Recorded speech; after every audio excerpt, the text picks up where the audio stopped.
Now, I'm being told in my ear that we have with us here today Noah Miller, co-author with his brother Logan.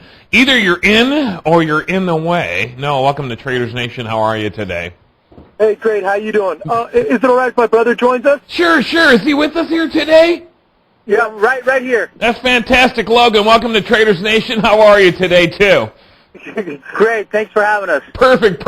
All right. Now, listen, fellas, without a dime in your pocket, nor a single contact in Hollywood, how did you guys manage to write, produce, direct, and act in a feature film alongside four-time Academy Award and nominated actor Ed Harris and others? How did you guys pull this off? We still have no idea. It really started with the death of our father. He was an alcoholic for the last 15 years of his life, and he was homeless, and he ended up passing away in jail. And we wanted to turn his death into something positive. I think it was really all about just making a vow to him, and that we would make this autobiographical movie touching home. Sure. All right, now listen. How did you think that? Where did you come up with? Well, let's make a movie to honor him. Some would do other things in mind. I could think of a million things to honor my father, and I'm sure you guys could do. But how did you say, well, let's make a movie about him, or was it a movie about him and his story, his life story? Yeah, that's a great question. Well, we had written a screenplay about us and him, several years earlier. Logan used to play in the minor leagues, and this is Noah speaking. I used to play in college. Yeah. And when baseball didn't work out, we went back home and worked with our father and tried to save our money to get down to Tucson for tryouts. Sure. And so we had this little script that we'd written just about our struggles to play professional baseball and about our father's struggles with alcoholism. And our dad knew about the screenplay, and he used to always ask us, when are you going to make our movie? And it was something that he really wanted to see made. And so when he passed away, we made a vow to him that we were going to make it. Right. You know what? That's awesome. I got to tell you guys, I'm very, very close to my father. He's still with us. In fact, he lives on the property that I'm at. He's got a great apartment. We set him up, great 900 square foot, the whole 9 yards. This story literally raises the hairs on my arms and my back because I'm loving the story. All right, so now you've made this promise to him, and where'd you go? What was one of the first things that you guys did? Did you go out to Hollywood? Did you make phone calls? Because you didn't have a Rolodex to get started with, did you?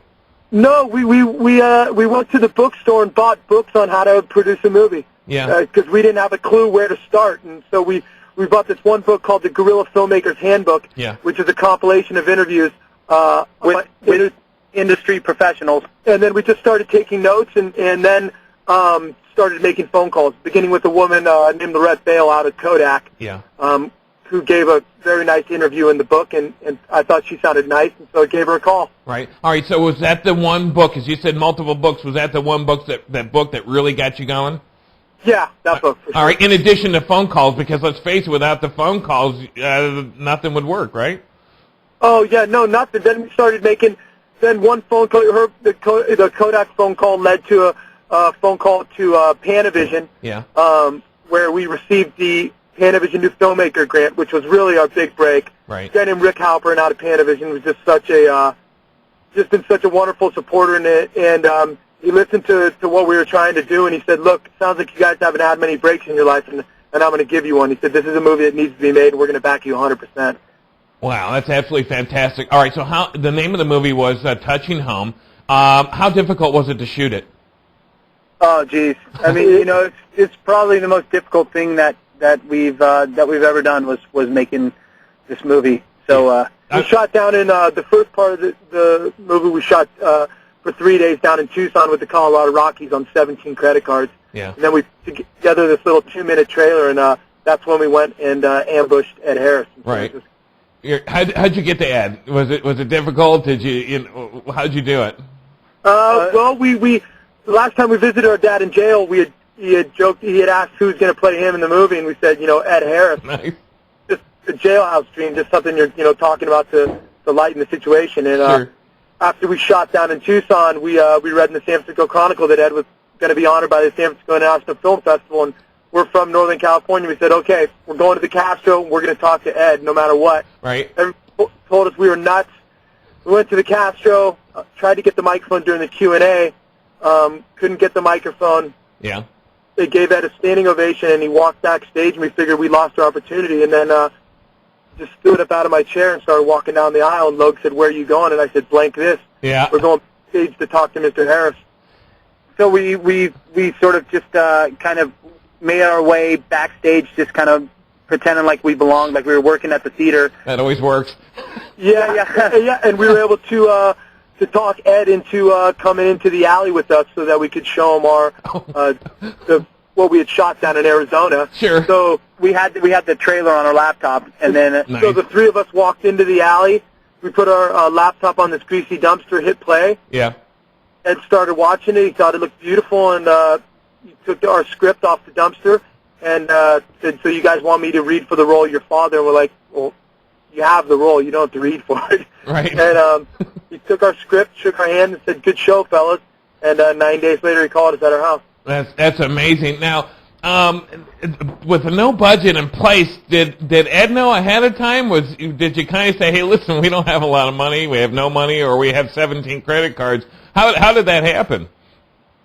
well, we didn't tell anybody we didn't have the money. You know, typically you don't get that far along without having the money. So, you know, I think that Ed just figured that we were really, you know, he saw our passion, our determination, and just figured that Sure. we'd eventually get everything in place. So we had a number of months before he could actually shoot to go out and raise the money. Right. Oh, okay, good. All right, so here's the thing. You made a promise, you kept it, and determined enough, and in addition, you almost have a byline there. It's like, well, you made a promise, and you said you're going to bring Ed Harris onto it. I mean, that's absolutely phenomenal. One, that you're able to keep that promise, and two, to get Ed Harris. Your guys' thoughts on that? It's like, how many times can lightning strike when you want it to?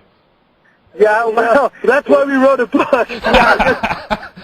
Yeah, we kept telling, we weren't thinking we were living anything extraordinary. Really, we were just trying to tread water. Sure. And we kept telling people how we made the movie. It's not even trying to tread water, just keep our head above it. Yeah, and people just said, you know, that's an incredible story. You guys should write a book about it. So. All right, we got about 3 minutes left. What if anything while doing this movie, filming this movie? Is there anything that surprised you, that really caught you off guard, that wowed you?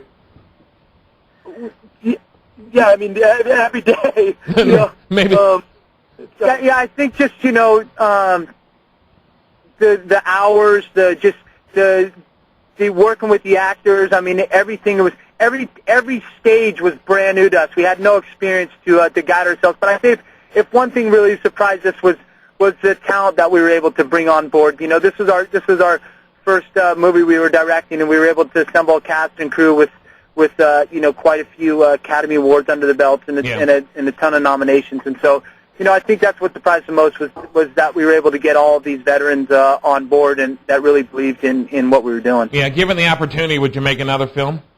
Oh, absolutely. This has become our love. It's our passion. We've written 11 other screenplays, so yeah, we're definitely want to keep on making movies and hopefully we can get this book out and hopefully either You're In or You're in the Way, which is the book about the adventure behind the making of this movie. Yeah. Hopefully that's well received and then we can get the eyes and ears of a theatrical distributor. So sure. All right. So what lies in your future then? More books, scripts, movies then, right? All the above? Yeah, all of them. We'd like to keep writing books, writing screenplays, and making movies. So fantastic.